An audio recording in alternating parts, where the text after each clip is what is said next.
با سلام و وقت بخیر خدمت همه دوستان. امروز 26 نوامبر و در خدمتتون هستم با یه تحلیل دیگه. خب دیروز کندل ما یه کندل اصلاحی خیلی قوی بسته شد و امروز هم کندل به این شکل تا به الان پیش رفته. هنوز زوده، ولی اگر تا انتها به این شکل کندل بسته بشه خب یه سیگنال میشه گفت صعودیه، یعنی در واقع بعد از این کندل قدرتمند نزولی شکل‌گیری یک چکش برعکس در تایم روزانه. خب این پیامش در واقع خنثی شدن مومنتوم این کندل در واقع نزولی هست. حالا باید ببینیم تا کجا پیش میریم، ممکن هم هست ادامه پیدا کنه. اگه تصویر بزرگتر رو ببینیم اتفاق خاصی هم نیفتاده. بعد از یک شکست این خط روند در واقع نزولی چند ماهه یه حرکت خیلی شدید به سمت بالا داشتیم و الان داره یه اصلاحی در واقع نشون میده، یه استراحتی میکنه. RSI بعد از بودن توی این سطح از اشباع در مدت طولانی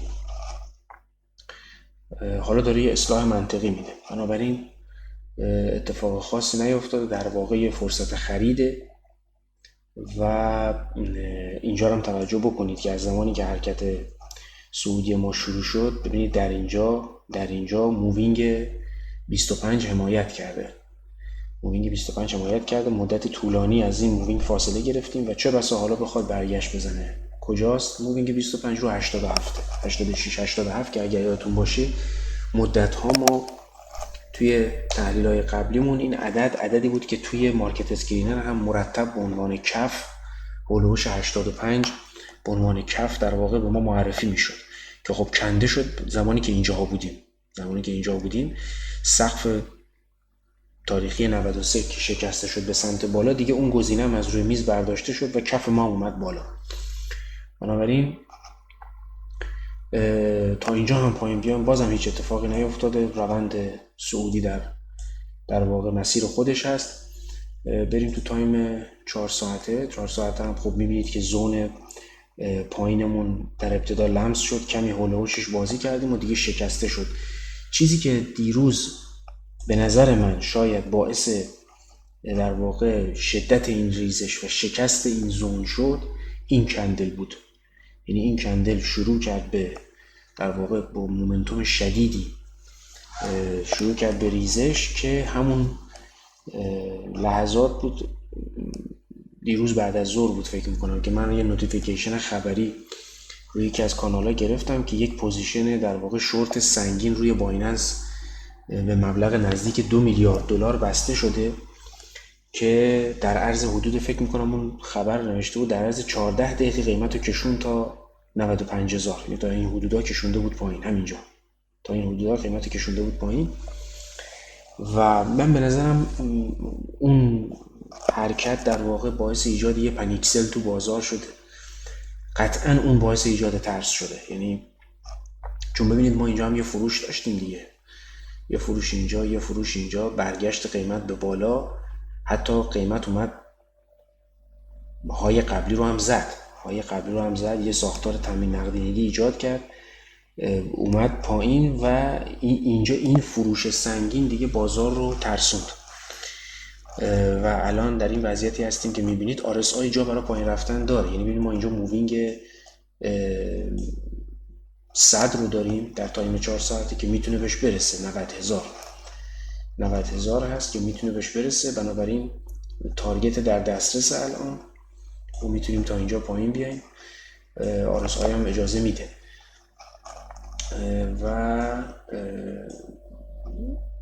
ولی خب این ناحیه مهمه دیگه. ما اینجا گره های متعددی داریم که هر کدومش میتونه قیمت رو حمایت بکنه. انتهای اینا همون 85,000 87,000 هست که گفتیم در واقع در تایم روزانه مووینگ 25 از اونجا رد میشه و دوباره قبلی حمایت کرده. بنابراین اینجا جاییه که قیمت احتمالاً بازی زیاد در بیاره دیگه. حالا برگشتیم بهش. بریم به مارکت اسکرینر ببینیم که چه خواهیم داشت. اینجا 26م از ابتدا تا همین الان برای سررسید فردا. دیتابیس خام فچ کنیم. خب یه وضعیت نوسانی رو به ما میده با تمایل بیشتر به اصلاح. ببینید کجا میبینه؟ زیر 90,000 رو تقریبا، یعنی همون 90ی که داریم به سمتش میریم رو زیر اون رو در سود میبینه، در ضرر میبینه. یعنی ما زیر 90 رو خیلی انتظار نداریم چون میریم تو ضرر. بالا رو هم 97,500 به بالا رو در ضرر میبینه، یعنی برای فردا نوسانی میبینه بین اینجا تقریبا، حالا یکم پایین تر 90 رو اگه خود 90 رو بگیریم تا اینجا تا 97 حدودا اینجا یه نوسانی بین اینجا رو در نظر میگیره. و حالا نکته ای که هست اینه که بریم دیتابیس پروسس شده. دیتابیس پروسس شده نتیجه جالبه، به شدت سعودیه. دیتابیس پروسس شده به شدت سعودی. اینه که میگم اون فروش، این کندل در واقع ترس ایجاد کرده تو بازار. به نظر من شاید این انعکاس ترس ریتیله. دیتابیس خام انعکاس ترس ریتیله، در حالی که با تجربه ترها، بزرگترها در واقع فرصت خرید دیدن. یعنی تازه 94 رو 995 رو یه جورایی کف دیدن و بالاتر از 97 که اونا دیدن سقف، اینا بالاتر از 97 رو در سود میبینن، بالاتر از اینجا رو در سود میبینن. بنابراین جالبه، این خیلی جالبه. حالا من یه کاری که میخوام بکنم اینه که اینو بزنم رو دیتابیس خام، اینو بزنم رو دیتابیس پروسس شده، شرایط رو هم یکسان کنیم، دوباره فچ. اینم که برای اجازه بدید برای فرداست. بله درسته. و خب این پروسس شده درسته، فکر میکنم همه چی درسته، همه چی در جای خودشه. خب حالا بیایم اینا رو بندازیم رو هم. خب ببینید خیلی این هم چیز جالبی شد. ببینید دلتا رو روشن کنیم برای جفتشون. خب ببینید چی داریم. این نقطه چین، خب نقطه چین دیتابیس پروسس شده است. میبینید که کاملا در واقع صعود دیده. کف رو کجا دیده؟ کف رو اینجا دیده برای فردا، حدودا 94,000 تقریبا. ببینید به سمت کف رو اینجا دیده، یعنی به سمت، از اینجا اگه در نظر بگیریم به سمت کاهش قیمت افزایش دلتا داریم، یعنی پوت فروخته شده و در واقع به این سمت که جا بیشتر هم داره. ببینید ما اگه معیار رو کفی که اینا دیدن در نظر بگیریم، اینجوری بگیم، البته از همینجا اگه در نظر بگیریم که الان هستیم، بازم به سمت بالا کف دیده شده که دیگه ما رسیدیم به اون کف، یعنی پوت فروخته شده دیگه، تهش همون 90,000 و به سمت پایین یک مسیر طولانی در پیش داریم که کال فروخته شده که در واقع اوج این کالی که فروخته شده احتمالاً میفته این وسط دیگه، یعنی 97,000 96,500 که انتهاش میفته. ببینید انتهای این کالی که فروخته شده میفته حدود 100,000 حدوداً. حالا اگه اینجا رو بگیریم که دیگه شروع کرده به خمیدگی دلتا، میشه حدود 99,500 و دیتابیس به نقطه تلاقیمون 97. جالبه هر دوشون از نقطه 97 نقطه توافقشونه، منتها دیتابیس پروسس شده میبره به سمت بالا قیمت رو، در واقع سود رو، و این میاره تو ضرر. ببینید که منحنی دلتا در دیتابیس در واقع پروسس شده چه مسیر طولانی برای حرکت داره. ببینید از همین جایی که هستیم به سمت قیمت بره به سمت بالا، ما میریم توی در واقع فروش کال از تا کجا فروش کال داریم؟ تا گفتم دیگه همون حدود 99 و 500. اگه بخوایم تا بیخش بریم که میرسه به 102 و 103 که دیگه دلتا بعدش کاملا صاف میشه. و عذر میخوام، این در مورد دیتابیس من دارم اشتباه میگم، این در مورد این خطچینه در مورد دلتاییه که برای دیتابیس پروسس شده است. آره این برای دیتابیس پروسس شده است. ببینید من اشتباه گفتم، از این نقطه‌ای که کف دیده شده ما افزایش دلتا داریم با افزایش قیمت، یعنی کال خریده شده روی 97,000 میشه در واقع گامولانگش، نقطه برای پولش، که در واقع بعد از اون ما میتونیم تا 100,000 رو طبق دیتابیس پروسس شده بالا بریم. ولی در دیتابیس در واقع دیتابیس خام ما وضعیتمون نوسانیه، به همین خاطره که در هر دو سمت میبینید که دلتا حرکت برعکس داره، در هر دو سمت کف و سقف دیده شده، قیمت رو در یک محدوده نوسانی محدود کرده. در سمت این بالا که میریم دلتا منفی میشه، فروش کال، اوج این فروش کال میفته حدود 100,000 که با 100,000 ببین اینجا هم توقف دلتا دیگه تقریبا رو 100,000 و در دیتابیس پروسس شده، یعنی این خطچینه دلتایی که خطچینه، ببینید از همین نقطه تقریبا 94,000 یکم پایین‌تر از اینجا دیگه دلتا بی تفاوت میشه و یه خورده شروع میکنه به بالا رفتن با کاهش قیمت. یعنی اینجا هم پوت فروخته، این کف دیدن دیگه، یعنی 90 در واقع حدود 4 رو برای، ببینید حدود اینجا رو برای فردا کف دیده دیتابیس پروسس شده. حالا باید ببینیم تو مومنتوم نزولی قیمت الان قویه، با ببینیم قیمت واقعا تا فردا برمیگرده بالا یا نه، ولی به سمت بالا کال خریدن و این خیلی در واقع جالبه.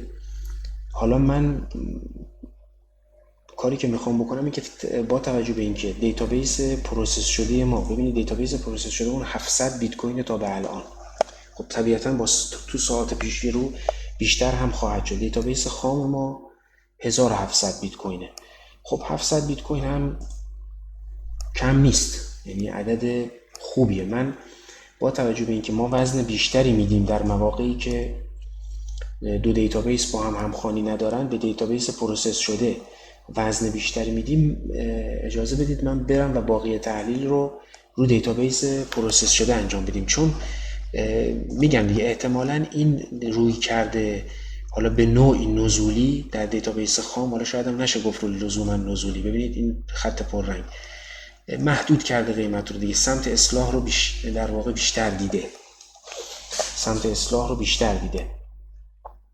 بنابراین اجازه بدید که ما بریم، برای اینو ناشی از ترس همون فروشه میدونم، بنابراین بریم رو دیتابیس پروسس شده، چون به نظر میاد انتخاب اونها هوشمندانه تره احتمالاً. ببین چون ما در این روند نزولی، در این روند صعودی، در این بولران یه همچین کاهش قیمتی و فرصت خرید میدونیم. ما نمیگیم که الان دوچار یک کرش شدیم، الان اینو یه اصلاح میدونیم و یه فرصت خرید. بنابراین حرفه‌ای بازار تو همچین مواقعی ورود به بازار میکنه دیگه. بنابراین ما بریم سر دیتابیس، در واقع بریم سوی دیتابیس باقی تحلیل رو پروسس شده انجام بدیم. یه بار دیگه هم من به روزش بکنم که تغییری هم البته از نظر به حجم معاملات نکرد. خب ببینیم پس شد این دلتامون چطوره. ببین این دلتامون اینجا خوب قشنگتر میشه در مورد ببین ما حالا اینجاییم به سمت کاهش قیمت، از همینجا دیگه پوت فروخته شده. ببینید پوت فروخته شده تا 86. البته اینجا هم که پوت فروخته شده تا 86 یعنی تا 86 کفو دیدن، یعنی خود در واقع دیتابیس دوم هم پایین تر از 86 رو نمیخواد، یعنی تا احتمال 86 رفتن رو هم اونجا دیده شده. ولی از این طرف قسمت قوی منحنی کالهایی که خریداری شده برای، ببینید بالاتر از بر پولش 97500، برای بالاتر از 97500 که میره تا 101 تا 103 هم میتونه بره، تا 103 هم میتونه بره که میبینید دیگه گامالانگ ما رو 98700 تر، روی 97500 بگیریم. آره گامالانگ وسط دلتا. و اینجا هم یه گاما شورت داریم رو 90000 مون گاما شورت تیکرمونه و گامالانگ میکر. اینجا هم که گاما شورت در واقع میکرمونه که این ناحیه مهمه. این ناحیه اگر اون وقت 97 برسه قیمت اینجا، مارکت میکر احتمالی قیمت رو میفرسته به سمت بالا. بنابراین اینجا رویکرد سعودیه، برای در واقع 28 رو هم که اضافه کنیم بازم سعودیه و تازه شدت بیشتری هم میگیره. یعنی این شورت از اینجا میره دیگه، گامالانگمون میاد روی 97 و همچنان 500 و آره دیگه سعودیه برای 29 لگ اصلاحی یکم میره بالاتر. یعنی ما یه گامالانگ دیگه هم روی 87 پیدا میکنیم، ولی همچنان سمت صعودمون فعاله. میبینید ما همچنان سمت صعودمون تا در واقع 101 هست، ولی برای جمعه ما در واقع برای جمعه است دیاره که اگر یکی بررسی بکنیم ببینید تاثیر جمعه است. جمعه اصلاحیه ولی فردا هم، یعنی پس فردا هم به تنهایی باز سعودیه. تو دیتابیس پروسس شده فردا و پس فردا به تنهایی سعودی هم، ولی جمعه اصلاحی میشه. ببینید جمعه اصلاحی میشه. پس ما یه بالا رفتن رو طلب داریم. طلبکاریم از بازار یه بالا رفتن رو طبق این چیزی که پروسس شده داره به ما میده. بنابراین من برای اینکه حالا این حجم معاملاتمون بالاتر میاد، بذارید هم برای فردا رو بذارید من پس فردا رو اضافه کنم دیگه. یعنی فردا میشه چهارشنبه و پنجشنبه. بذارید 2 روز رو چک کنیم که حجم معاملاتمون هم بره بالاتر 1000 بیت کوین. خب پس این داره به ما صعود نشون میده. ارقام رو هم گفتیم. بریم یه در واقع دیتابیس دیگه هم باز کنیم.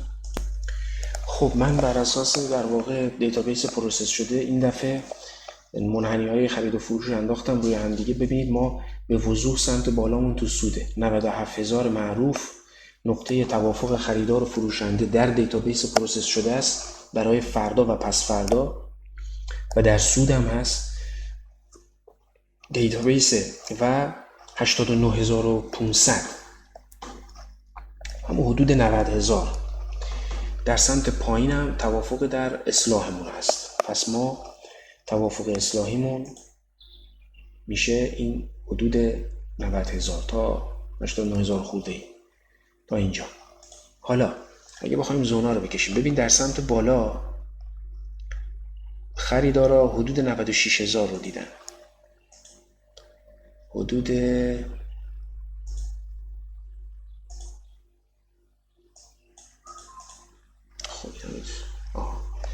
حدود 96000 رو دیدن. فروشنده ها 100300 حدوداً 100300. ببینید یه زون خیلی عریض، ببینید اصلا عرض زون خیلی زیاده. این به همین دلیل هم است که این کله کشیده به سمت بالا، این نقطه توافق کشیده به سمت بالا. در سمت پایین ببینید دیدن 81 مد نظر قرار دادن 81 منطقی نیست، خیلی پایینه دیگه. 81 این عدد منطقی نیست. ما در سمت پایین فروشنده که اینجا کف دیده 92000 حدوداً 92000. حالا برای خریدار کجا رو بگیریم؟ من برای خریدار نقطه توافقش با فروشنده رو میگیرم، منطقی 89500. اینجا خیلی دیگه فضایی، ما تا 2 روز آینده فکر کنید دیگه اصلاح نمیشه دیگه، این میشه کرش ما بخوایم تا 80 بریم، خیلی زیاده. بنابراین ما اینجا رو میگیریم یعنی اگرم اینجا بخوایم بریم زمان میبره، بحث اینه، یعنی کار یکی دو روز فکر نکنم باشه. برای یکی دو روز به نظر ما این کف رو در نظر بگیریم منطقی داره. این نقطه توافق به عنوان در واقع کف حداکثری خودمون در نظر میگیریم 89 و 500. 89 و 500. این زون هم عریضه ولی نه به این عرض. بنابراین ببینید ما تمایلمون به سمت بالاست، هرچند زون پایین هم عرض زیادی داره. این عرض زیاد زون پایین یعنی یک در واقع تلاطمی در تخمین ها، یک تلاطمی در نوسانی در تخمین ها که در واقع توافق به هم نزدیک نیست روی یه عدد خاص در پایین، و این در بالا شدیدتره. یعنی ما به هر حال یه هیجان صعودی در بالا داریم. زون وسط رو اگه بخوایم بگیریم، ببینید اینجا هم فاصله زیاده. حداکثر سود در فروشنده ها رو 95، حداکثر سود رو 95، حداکثر زیان در خریدارا روی تقریبا 92.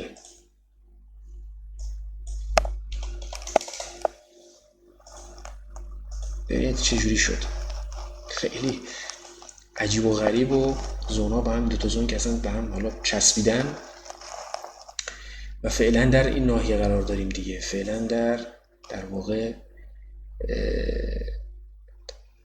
این ناحیه بین این و بین اینجا، در اینجا داریم فعلا نوسان میکنیم، ولی کفمون میتونه اینجا باشه در حد اکثر حالت اصلاح خودش و تمایل هم بیشتر به سمت بالاست.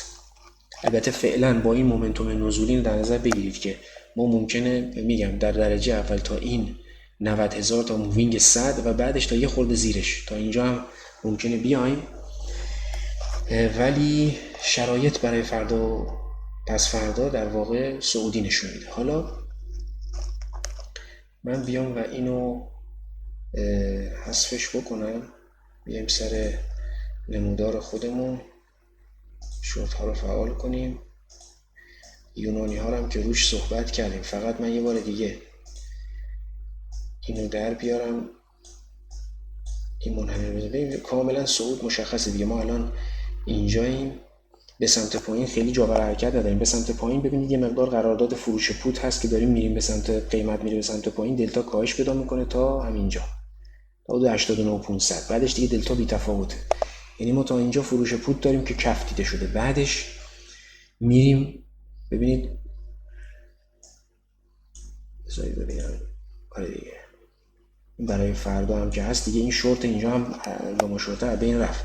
ما اینجا یک گاما لاینگ تیکر داریم که گاما شورت میکر 97 و 600. میکر ما اینو برداریم 97 و 600. کجا رفتیم؟ خط قرمزی داشتیم اینش. اینا هم فعلا از دید خودمون خارج بکنیم که قاطی تحلیلمون نشه. 97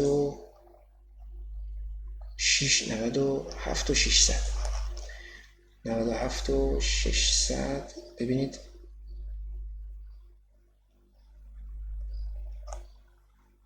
اینجا تقریبا، اینجا این مهمه. اگه قیمت با شدت به اینجا برسه، طبق اون تعریفی که ما کردیم، قیمت رو مارکت میکر احتمالی که میخواد هج کنه خودشو هم جهت قیمت خرید میکنه، میزنه قیمت رو بالا. و اتفاقا جور در یه جورایی هم شاید شدنی باشه، چون الان قیمت داره پشت سر هم کف و سقفای بی منطق میزنه. شما کف سقف بالاتر زده، دوباره اومده کف زیری رو زده، هیچ بعید نیست ما حرکت بزنه و این سقف هم دوباره بزنه، یه حالت تامین نقدینگی دیگه ایجاد بکنه. بنابراین و به این شکل قیمت حرکت بکنه به سمت بالا.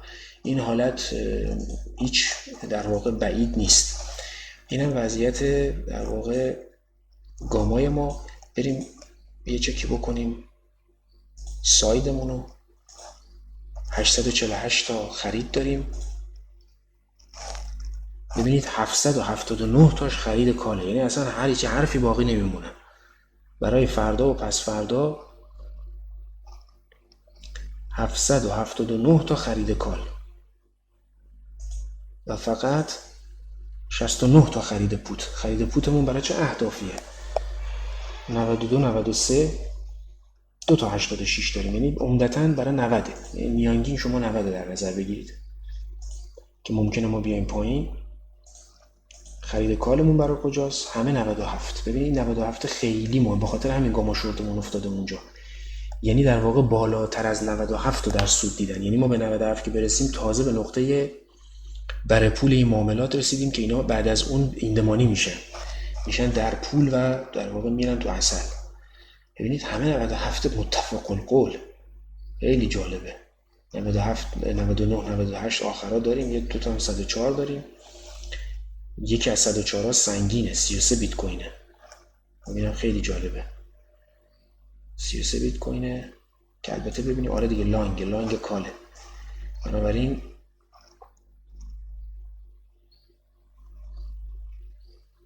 خیلی جالبه که پس این متفق القول اینجوریه. بریم سمت فروشامون. 121 فروش داریم که از این 120 البته نه ببخشید اینو فعال کنم. 335 تا فروش داریم که این 335 تا 121 ش فروش کاله. فروش کال کجا دیده شده؟ ببینید 99 97 112 102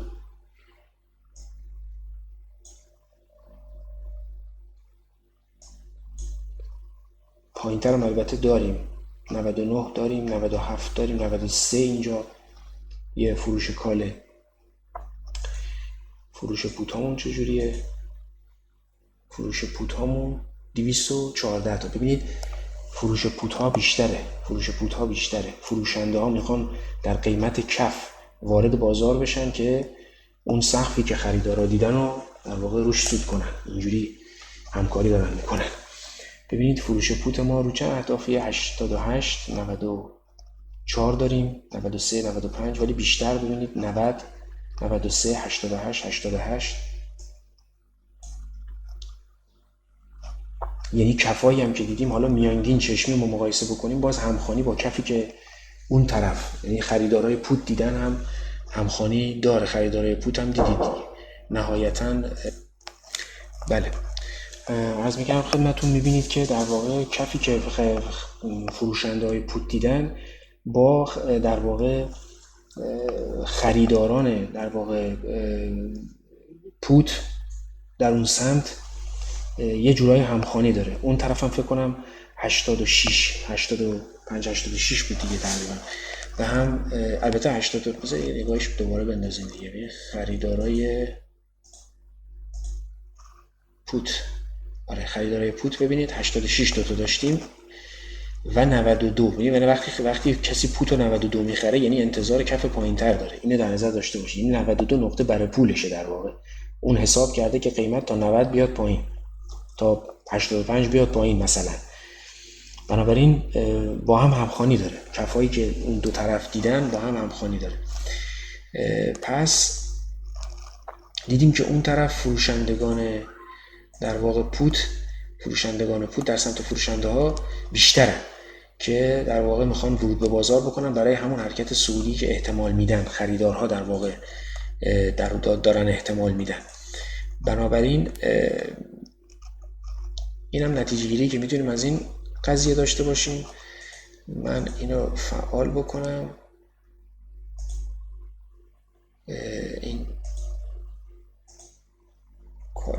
اینو فعال بکنم و نکته آخر بذار ببینیم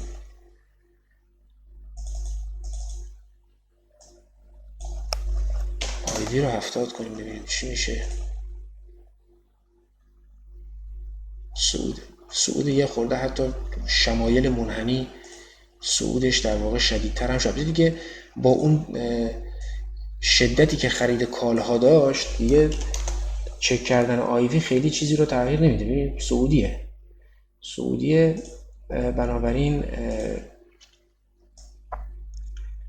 به نظرم میاد که وضعیت در واقع به نوعی میشه گفت که مشخصه. ما احتمال یه حرکت صعودی به بالا رو برای 2 روز آینده بیشتر میتونیم بدیم. منتها جمعه به نظر میاد که جمعه اصلاح خواهد داشت. جمعه احتمالاً اصلاح خواهد داشت. پس ما میتونیم که داریم حرکت هم میکنیم دیگه، میتونیم بیایم به سمت این مووینگ 100 حدود 90,000. پله بعدی حدود 80 و اینجا 89500 که این دیگه در قالب زونامون جا میگیره. میتونیم مرحله بعدی بریم بیاد به سمت 85 86 هم ما میتونیم بیایم که دیگه خیلی پایینه. من با توجه به وضعیت RSI فکر کنم چون دیگه ما قیمت تا اینجا اگه پایین بیاد احتمالاً RSI دیگه وارد ناحیه زیر 30% بشه که دیگه خیلی اشباهه و احتمالاً قیمت بتونه برگشت داشته باشه. ولی با توجه به شرایط دیتابیس دوم من فکر میکنم که بعد از این اومدن پایین احتمالاً مووینگ 100 حمایت بکنه، رو 90,000 حمایت ببینیم و بتونیم به سمت بالا حرکت بکنیم. برای 2 روز آینده تارگت مهممون هم 97,000 که اگر بشکنه 97,000 احتمالاً ما بتونیم بریم حتی تا 100,000 و یعنی سقف جدید. یعنی احتمالاً هم شاید این یه استراحتی باشه، یه تأمین نقدینگی باشه برای قیمت برای زدن در واقع 100,000. ما اینکه بتونیم 100,000 الی 103,000 رو حتی 103,000 رو بتونیم ببینیم. به نظرم این یه احتمالیه که بشه برای قیمت حرکت قیمت در 2 روز آینده در واقع بدیم. تایمم طولانی شد. ممنون از توجهتون. امیدوارم که مفید بوده باشه و تا تحلیل بعد خدا نگهدار.